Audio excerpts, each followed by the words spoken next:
नमस्कार दोस्तों। सीबीडीसी के जिस रिटेल वर्जन का इंतजार हम बहुत दिनों से कर रहे थे वो 1 दिसंबर से लॉन्च होने जा रहा है। रिजर्व बैंक के अनुसार सीबीडीसी का हमारे डिजिटल रुपी का सेंट्रल बैंक डिजिटल करेंसी का 2 वर्जन में लॉन्च होना था। पहला होलसेल था, दूसरा रिटेल था।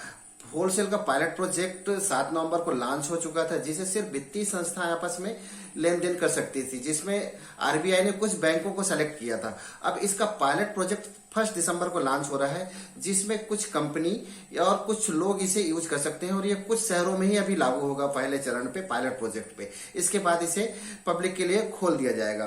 दोस्तों, विशेषज्ञों का मानना है, इनकी अवधारणा है कि सीबीडीसी डिजिटल रुपी की अवधारणा जो आई है वो बिटकॉइन से आई है, क्रिप्टो करेंसी से आई है। लेकिन सीबीडीसी एक केंद्रीकृत संस्था के अधीन होती है, उनके नियमों के आधार पर चलती है। फिर भी सीबीडीसी और क्रिप्टो करेंसी में बहुत बड़ा बेसिक अंतर है, जिसको हम समझने की कोशिश करेंगे। दोस्तों, इस वीडियो में बने रहिए। क्रिप्टो करेंसी पूरी तरीके से डिसेंट्रलाइज्ड है। इस पर किसी केंद्रीय संस्था या सरकार का नियंत्रण नहीं है, जबकि ई रूपी का सरकार का पूरी तरह से नियंत्रण है और केंद्रीय संस्था, केंद्रीय बैंक द्वारा जारी की गई है। क्रिप्टो करेंसी एक कंप्यूटर एल्गोरिथम द्वारा प्रबंधित की जाती है, जबकि ई रूपी केंद्रीय बैंक द्वारा प्रबंधित की जाती है और सरकार का इसके प्रबंधन में पूरी तरीके से अधिकार है।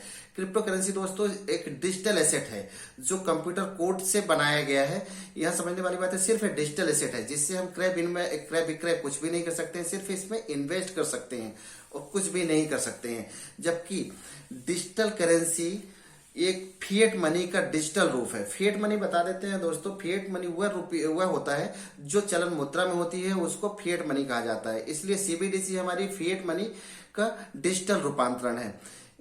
क्रिप्टो करेंसी का हमारे भारत में कोई नियामक या प्राधिकरण नहीं है, उसके क्रय विक्रय विनिमय के कोई भी नियम नहीं है। इसमें जो लोग भी निवेश कर रहे हैं वो अपने जोखिम पर निवेश कर रहे हैं। इसका सरकार से कोई भी नियंत्रण नहीं है कि कोई भी लेना देना नहीं है, वो उनका खुद का जोखिम है। एक बात और बड़ी बात है दोस्तों, हमारे देश में लगभग 10 करोड़ से भी ज्यादा लोग क्रिप्टो करेंसी के मालिक हैं, क्रिप्टो करेंसी में इन्वेस्ट किए हुए हैं, जो विश्व में सबसे ज्यादा संख्या है।